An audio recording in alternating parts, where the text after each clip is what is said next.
El mundo literario, Hispanoamérica y Perú están de duelo por el premio Nobel Mario Vargas Llosa, quien murió este domingo en su casa de Lima y rodeado de su familia, según informaron sus hijos en un comunicado.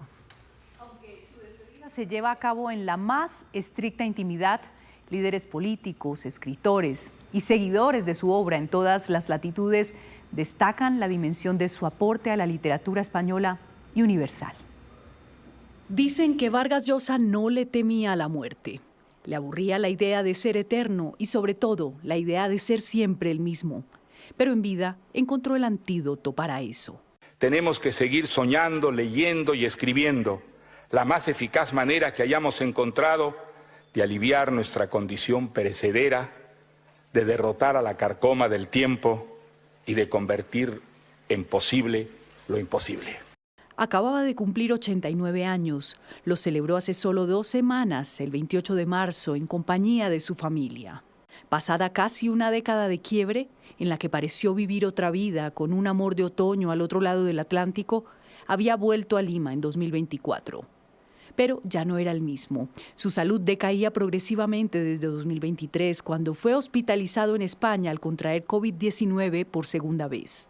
Con Patricia, su esposa, y sus hijos Álvaro, Gonzalo y Morgana pasó el último año. Con ellos recogió sus pasos por las calles populosas que lo inspiraron y en la seguridad de su hogar, ya apartado de la vida pública, volvió a respirar ante los azules nostálgicos del Pacífico peruano. Al Perú yo lo llevo en las entrañas, porque en él nací, crecí, me formé y porque allí amé, odié, sufrí y soñé.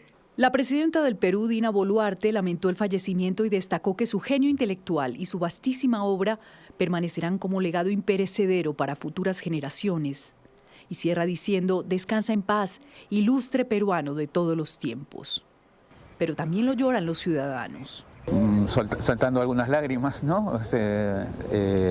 Porque de hecho que para mí fue un referente muy importante, ¿no? Él decía que a mí la literatura me salvó la vida y yo siempre uso esa frase, ¿no? Los que lo amaron por sus letras. Tiene un puñado de obras que son clásicos universales y es una persona que además vivió mucho y participó mucho de la vida cultural, intelectual y política del mundo, ¿no? Y los que por él se sintieron orgullosos de ser peruanos. Creo que a todos los peruanos que conocemos su obra y lo hemos admirado siempre, nos ha afectado bastante, ¿no? Por eso traté de venir acá a su casa para enterarme un poco más de las noticias de su fallecimiento. El presidente de Francia, Emmanuel Macron, afirmó que Vargas Llosa fue un genio de las letras, que tuvo una patria en el país europeo, donde integró la Academia Francesa, un idioma que hablaba perfectamente, pero nunca usó para su obra. En tanto, el jefe del gobierno español, Pedro Sánchez, lo describió como un maestro universal de la palabra y destacó su obra inmensa, con tantos libros clave para entender nuestro tiempo. Vargas Llosa era el último sobreviviente de los escritores del boom latinoamericano. Partieron antes que él Gabriel García Márquez, Julio Cortázar, Carlos Fuentes y aún mucho antes Juan Rulfo. Junto a ellos, le mostró al mundo la magia y las tormentas de este lado del planeta. Uno no sabe en qué forma va a ser recordado, si es que va a ser recordado, ¿no? Tal vez lo decía por modestia. Hace mucho que ya sabía lo que pondrían los titulares. Muere un gigante de las letras universales. Precisamente vamos a Lima, en donde se prepara la cremación del Nobel de Literatura. Allí acabó de hablar su hijo Álvaro Vargas Llosa. Cari Saldaña, de la Alianza Informativa Latinoamericana, nos tiene los detalles. Información desde Lima, Perú, tierra que vio nacer, formar, amar, soñar, sufrir y morir al Premio Nobel de Literatura Mario Vargas Llosa. Nos encontramos exactamente en el distrito de Barranco, donde se encuentra la residencia de don Mario Vargas Llosa, que falleció ayer por la noche, según informó justamente su familia a través de las redes sociales, y a raíz de ello se declaró por parte del gobierno duelo nacional en el Perú. Es importante precisar que estamos aquí a la expectativa de algunas declaraciones de los amigos cercanos o familiares que llegan aquí a darle el último adiós al gigante, al monstruo de la literatura latinoamericana. Es importante también mencionar que a través de las redes sociales sus familiares han manifestado que no desarrollarán actividades o ceremonias públicas, que todo eso se va a desarrollar en privado, en intimidad con la familia y con los amigos, como fue además el deseo de don Mario Vargas Llosa. Él será incinerado. Les agradezco infinitamente la paciencia y su presencia aquí. Y no tengo otra cosa que decir que el Perú ha perdido a uno de sus mejores hombres y nosotros a un ser infinitamente querido, a quien vamos a echar de menos, pero nos queda el consuelo, por supuesto, de no solamente del extraordinario padre que fue, sino del hermoso legado que le ha dejado al Perú y al mundo. Muchas gracias. También registrando cada uno de los arreglos florales, de la llegada de incluso amigos cercanos vinculados a la política también en el Perú, para darle el último adiós a Mario Vargas Llosa, quien falleció a los 89 años en la ciudad de Lima. Informó Cari Saldaña para la Alianza Informativa Latinoamericana. Mario Vargas Llosa fue ampliamente reconocido a nivel mundial por la profundidad y el estilo de sus obras literarias. A lo largo de su carrera recibió los más importantes reconocimientos literarios. Veamos algunos. Por supuesto, el Premio Nobel de Literatura en el 2010. Este es el reconocimiento literario más prestigioso del mundo. Él fue el primer peruano en recibirlo y uno de los pocos latinoamericanos, junto a figuras como nuestro Gabriel García Márquez, Pablo Neruda y Gabriela Mistral. En 1994 recibió el Premio Cervantes, que es considerado el máximo galardón de las letras en lengua española, equivalente al Nobel en el ámbito hispano. En 1986 ya había recibido el Premio Príncipe de Asturias, uno de los premios culturales más prestigiosos de Europa y del mundo hispano. Y también reseñamos aquí uno que recibió en el año 2002, el Premio PEN Nabokov, otorgado por PEN América en Estados Unidos, y reconoce el impacto internacional de una obra literaria. Celebra escritores con una prosa destacada y sobre todo global. El escritor peruano recibió en total más de 30 premios que reconocen su trascendental contribución a la literatura mundial. Y nos acompaña nuestro subdirector, Alberto Medina, un lector de la obra de Vargas Llosa. Alberto, cuando le entregaron el Nobel a Mario Vargas Llosa, el jurado dijo que lo ganaba porque él había construido una especie de cartografía de las estructuras de poder. ¿Eso qué significa a la luz de sus novelas? Margarita, mire, más allá de por su cartografía de las estructuras del poder, el jurado dijo, y sus mordaces imágenes de la resistencia, la revuelta y la derrota del individuo. Vargas Llosa desde niño sintió el peso de la autoridad, de una autoridad desmedida, porque su padre le llega a los 10 años a imponerle un camino. Él ni siquiera sabía que tenía padre, pensaba que estaba muerto, y de un momento aparece el padre, le impone un colegio militar, por ejemplo. Y en el colegio militar él se da cuenta de la violencia y del machismo que reina en ese tipo de instituciones. Ahí nace una de sus primeras obras, que es La ciudad y los perros. De ahí para adelante empieza a configurar todo lo que el jurado del Nobel ha llamado la cartografía de las estructuras del poder, porque vienen sus novelas sobre las dictaduras, viene Conversación en la Catedral, que es sobre la dictadura en su país, de Odría en el 48, después viene esa novela magistral escrita sobre la guerra entre terratenientes y campesinos en Brasil, que es la guerra del fin del mundo, y después La fiesta del chivo, que es la gran novela del dictador dominicano Rafael Leónidas Trujillo. Es decir, en esas obras y en otras configura esa cartografía de la que habla, por supuesto, el jurado al entregarle el premio Nobel. Ya volvemos con usted, Alberto, y a propósito, el escritor peruano fue un narrador meticuloso y apasionado que dedicó su vida a explorar el poder, la libertad y la condición humana. Con una prosa elegante y una estructura narrativa audaz, el autor peruano-español retrató las fisuras políticas y sociales de América Latina. Desde La ciudad y los perros hasta La fiesta del chivo, su obra desnudó dictaduras, cuestionó ideologías y reivindicó la literatura como un acto de resistencia y lucidez. Mario Vargas Llosa despega como novelista con una obra que retrata el mal sabor que le dejó su paso por una escuela militar, a donde lo envió su padre, quien lo abandonó de niño y ya más grandecito le quiso imponer el camino. La ciudad y los perros es una denuncia del machismo y la violencia al interior de esos claustros académicos. Pero no olvide tampoco que lo primero que se aprende en el ejército es a ser hombre. Los hombres fuman, se emborrachan, tiran contra, culean. Los cadetes saben que si son descubiertos se les expulsa. Ya han salido varios.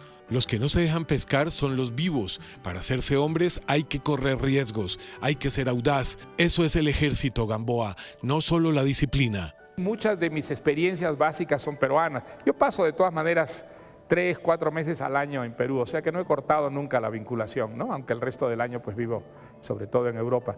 Pero yo creo que las experiencias de juventud, las experiencias de infancia son la materia prima de un escritor. Creo que es lo que más marca una personalidad. Así que para mí todavía muchas experiencias de infancia pues siguen siendo temas de mis historias, ¿no? A las experiencias personales, Vargas Llosa sumó una profunda formación académica en letras, derecho y filosofía, que le permitieron abrir su mirada al mundo y a Latinoamérica con sus conflictos. Para la muestra 3 novelas, 3 botones, aunque les quedamos debiendo muchos más. Conversación en la Catedral es la historia de la represión bajo la dictadura de Manuel Arturo Odría entre 1948 y 1956. La Guerra del Fin del Mundo es el relato de la sublevación campesina en Brasil a finales del siglo XIX, conocida como Guerra de los Canudos. La Fiesta del Chivo es la gran novela del dictador Rafael Leónidas Trujillo en República Dominicana y el plan que terminó en su asesinato. La historia latinoamericana es de una riqueza tal que cualquier novelista pues se siente tentado de ir a buscar ahí materiales para la fantasía, ¿no? Por mi hermosa caligrafía, los benedictinos hicieron de mí un copista. Detrás de cada novela de Vargas Llosa se siente al narrador y al investigador, razones por las cuales en 2010 obtuvo el Premio Nobel de Literatura. La Academia Sueca le felicita. La Academia le concedió el galardón por su cartografía de las estructuras del poder y sus incisivas imágenes de la resistencia individual, la revuelta y la derrota. Let us toast to Sweden, that strange kingdom that seems to have performed today for a privileged few the miracle of turning life into literature and literature into life. Su discurso fue el de los amores. He utilizado la fantasía, la imaginación. El amor por la democracia. Algunos gobiernos de la región latinoamericana. El amor por la literatura. Siempre estoy escribiendo novelas. El amor por Perú, su país natal. Que el camino de solución para los problemas del Perú era el camino de la libertad. Y por España, su país de adopción. Sentiment assez general en España.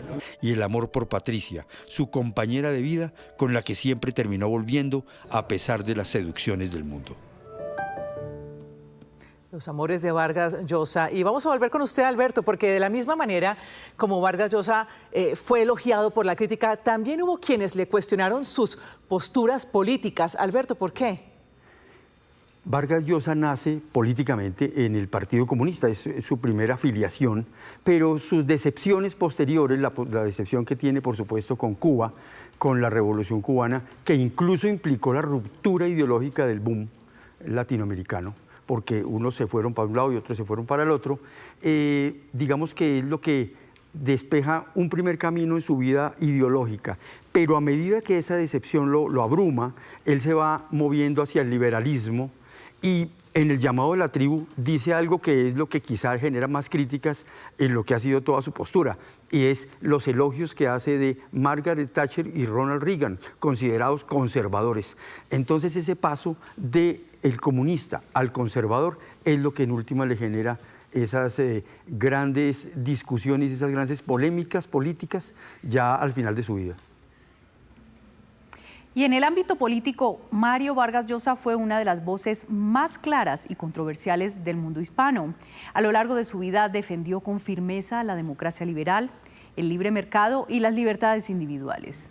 También criticó sin reservas los regímenes autoritarios, especialmente los de izquierda en América Latina. Su postura frontal contra el chavismo, el castrismo y el populismo lo enfrentó con antiguos aliados, pero lo consolidó como un referente intelectual del pensamiento liberal en la región. Como le ocurrió a muchos escritores del boom latinoamericano, Mario Vargas Llosa también vivió la Revolución Cubana y la caída de la larga dictadura de Batista como una esperanza para América Latina. Ahí vimos en la Revolución Cubana, en la trayectoria heroica de los barbudos, en la Sierra Maestra, algo que creo todos buscábamos, un socialismo que sería no sectario, no dogmático, sino abierto, que permitiría en su seno la controversia. Sin embargo, pronto le llegó la desilusión cuando un poeta de la isla fue declarado enemigo de la revolución. Lo contó en la Filbo hace ya muchos años. Padilla era un poeta muy destacado, tanto que dejó de escribir para dedicarse a la revolución. Alberto Padilla y su compañera Belkis Cusamalé fueron arrestados a principios de 1971. Comenzó a hacer unas críticas muy suaves a la política cultural de la revolución. Y esto generó una, digamos, movilización contra él muy fuerte en toda la prensa. Finalmente fue detenido. Y quienes conocíamos a Padilla, pues sabíamos que él era un revolucionario completamente entregado a la causa de la revolución y que era absurdo que lo acusaran de ser agente de la CIA. La posición de Vargas Llosa frente a ese episodio quedó consignada en una carta que le envió en mayo de 1971 a Carlos Fuentes, pocos días después del arresto de sus amigos. La misiva hace parte de Las Cartas del Boom, un libro publicado recientemente por Editorial Alfaguara. Lo que ha ocurrido, lo que está ocurriendo es sencillamente escandaloso, una copia mala e inútil de las peores mascaradas estalinistas. Se refiere incluso a un viaje a la isla donde habló con ellos antes de la detención. Si no hubiera oído a Padilla hablar tan claro y tajante sobre la situación cubana, la crisis económica atroz, el poder creciente de los organismos de seguridad y de las Fuerzas Armadas, los síntomas de descontento en la ciudad y en el campo, quizá me habría tragado la pantomima de las autocríticas, aunque lo dudo. El hecho provocó una dura carta de muchos intelectuales rechazando lo que le pasaba a Padilla. Y eso al final produjo una ruptura de muchos intelectuales, entre ellos yo, con la Revolución Cubana. De la esperanza por la revolución en su juventud, el peruano saltó a la incertidumbre y después abrigó el liberalismo como postura política. Bajo ese aliento ideológico, quiso ser presidente de su país, pero no le alcanzaron los votos.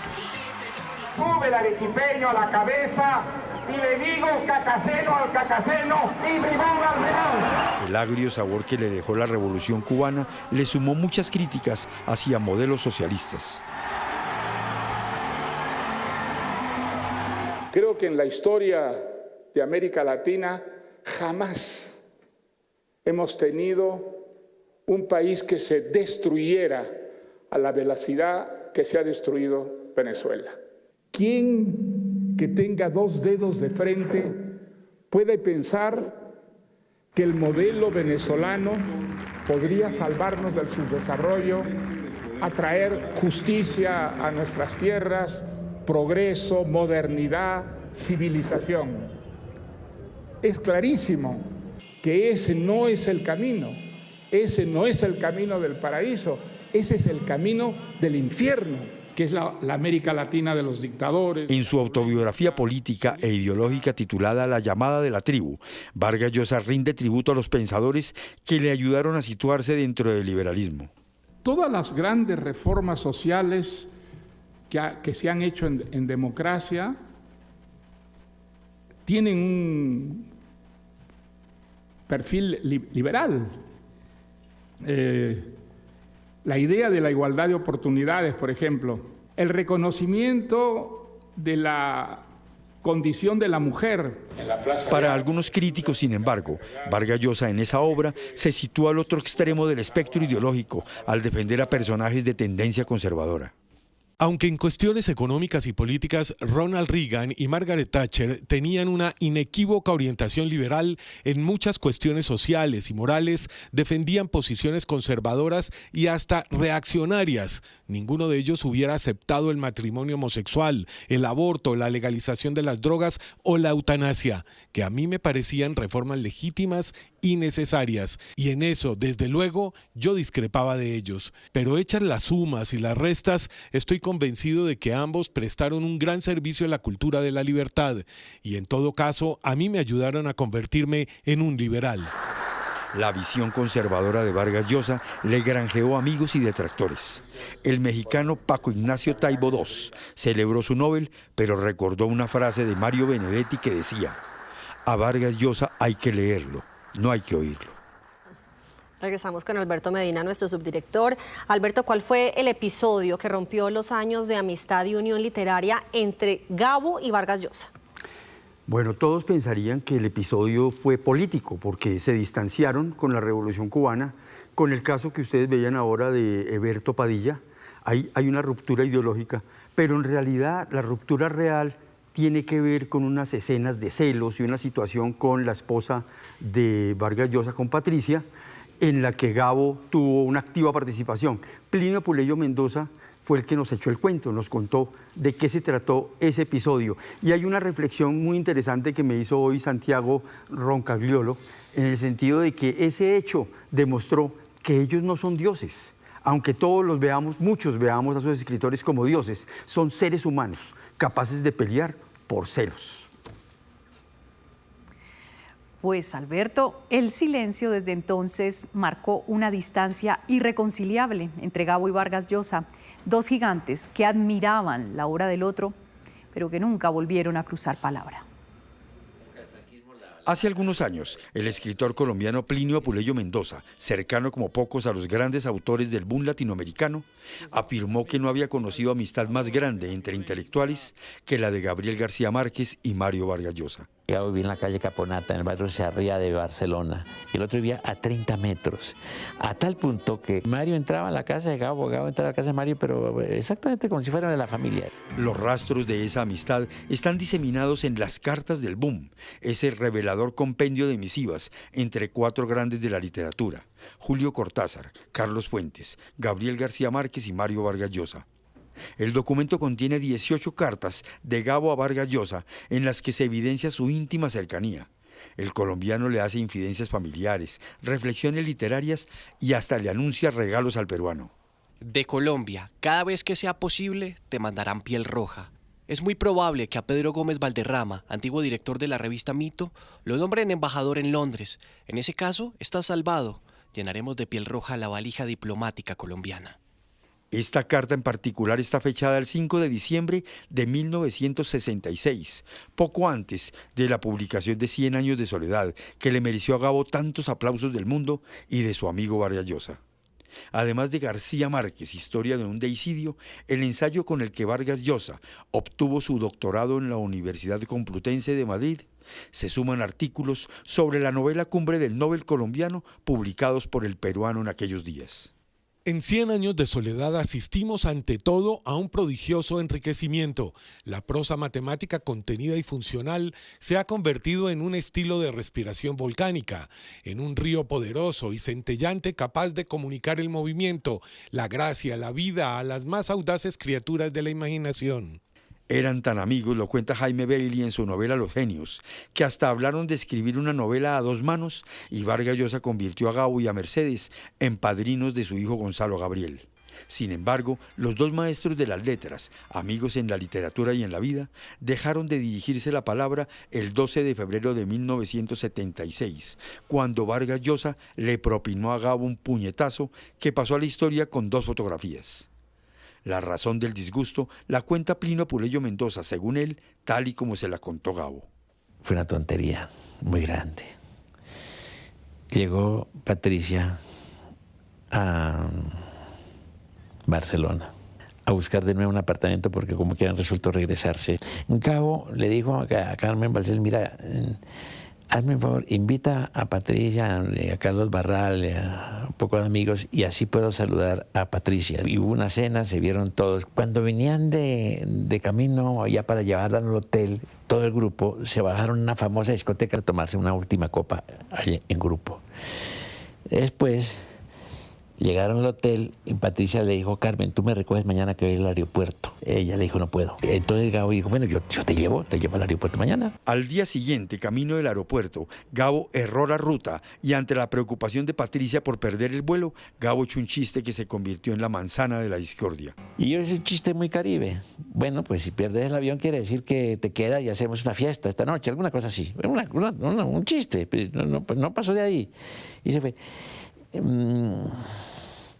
Ese cuento debió ser mal interpretado por Mario, pero a eso se sumó un chisme. Algún amigo dijo, ay, yo vi a las 2 de la mañana una discoteca, ahí estaba, tu mujer que estaba con Gabo, a las 2 de la mañana, estaban en grupo, venían de una comida. A Mario no le vio quedar duda de pronto que estaba haciéndole avances o quién sabe qué cosa, y de ahí salió todo. A Vargas Llosa le preguntaron más de una vez por el episodio y en su respuesta siempre quedó en claro que la enemistad era irreconciliable. Mis opiniones sobre García Márquez, literarias, políticas, son conocidas hasta el cansancio, hasta la saciedad. No veo realmente la razón para repetirlas una y otra vez. Creo que esa es una curiosidad gratuita, más bien un poco malsana. Me parece que es un tema que lo prudente y lo elegante sería evitarlo. Tontería, como la llama Plinio Apuleyo, o un problema de celos extremos, como lo relata Jaime Belli en su novela. Lo único cierto es que ese episodio separó por siempre a dos hombres unidos por el mismo destino, la consagración que da la Academia de Estocolmo a los mejores de las letras mundiales. Alberto, muchas gracias por sus conocimientos, sobre todo por sus luces y por estas hermosas crónicas. Gracias. Mario Vargas Llosa tuvo una relación muy íntima con el cine. Algunas de sus novelas tuvieron una adaptación cinematográfica e incluso él mismo se convirtió en director y guionista.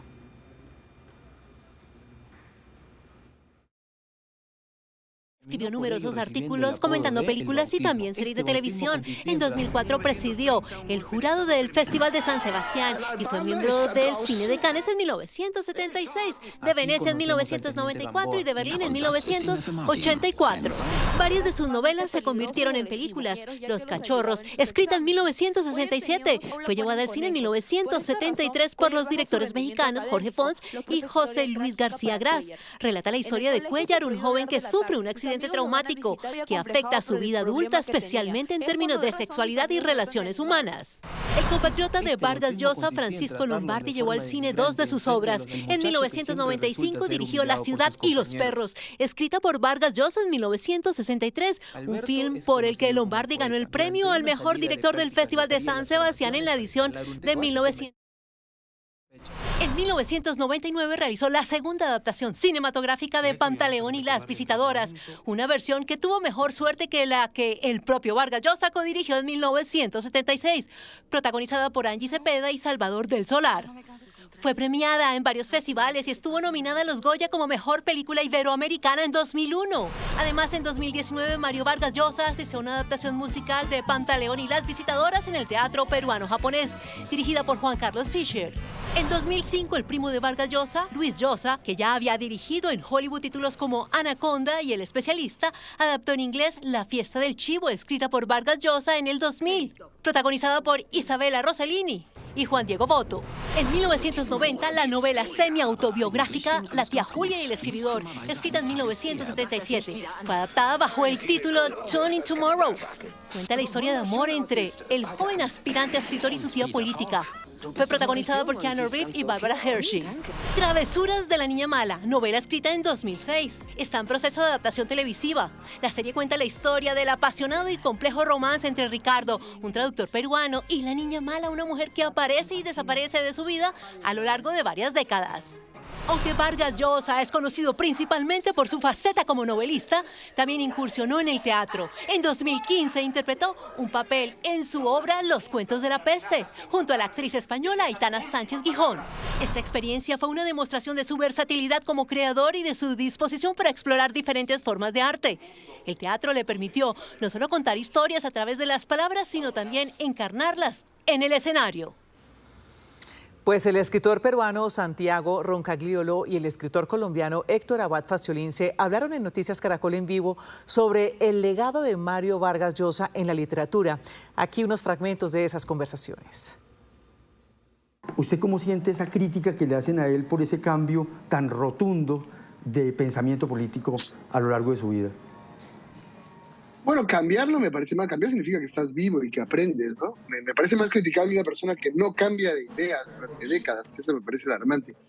En el caso de las ideas a las que él cambia, yo creo que se radicalizan en los últimos años conforme la derecha se radicaliza. Ha habido en los últimos años en todas partes un sentimiento de descontento de las democracias y de dónde nos han llevado y una polarización, ¿no? Ahora, yo que discrepaba con casi todo lo que él opinaba políticamente en los últimos años, también creo que es muy importante que alguien nos haga discutir.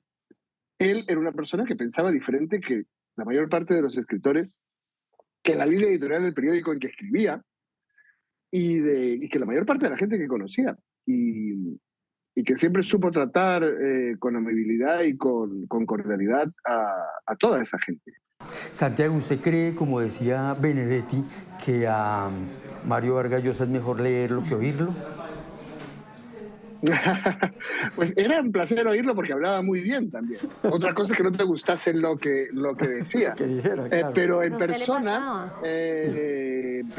era una persona... Yo muchas veces había escrito cosas muy contrarias a que él defendía, y bueno, él era Vargas Llosa, ¿no? Yo pensaba que cuando nos encontrásemos me iba a llegar la regañina del patriarca. Y ni se le pasaba por la cabeza perder el tiempo con eso. Ya sabía que yo pensaba unas cosas, que él pensaba en otras, y hablábamos.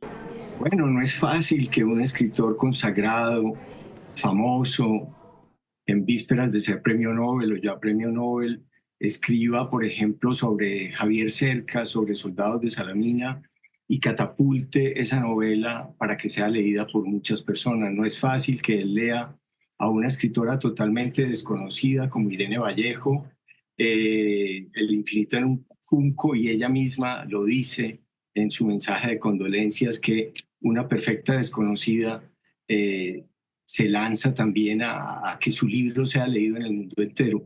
Y yo mismo, cuando aparece El olvido que seremos en España, pues a mí me habían leído bastante en Colombia, pero nunca en España. Y gracias a un artículo de Vargas Llosa, pues gano muchísimos lectores en España. Entonces, los que venimos de generaciones posteriores a la suya y que empezamos a envejecer ahora, pues le debemos mucho a su generosidad, a su lectura. Y lo más frecuente, Alberto, es como la indiferencia y el desdén. De parte de Vargas Llosa nunca hubo eso, era siempre el interés. Cuando uno conversaba con él, el interés por la propia vida, por lo que pasaba. Cuando a mí me ocurrió esta cosa en Ucrania hace un par de años, una de las primeras correos, de las primeras cartas que recibí fue de él. Era una persona que vivía pendiente de uno, de sus, pues yo no me puedo declarar un amigo, pero de sus colegas cercanos.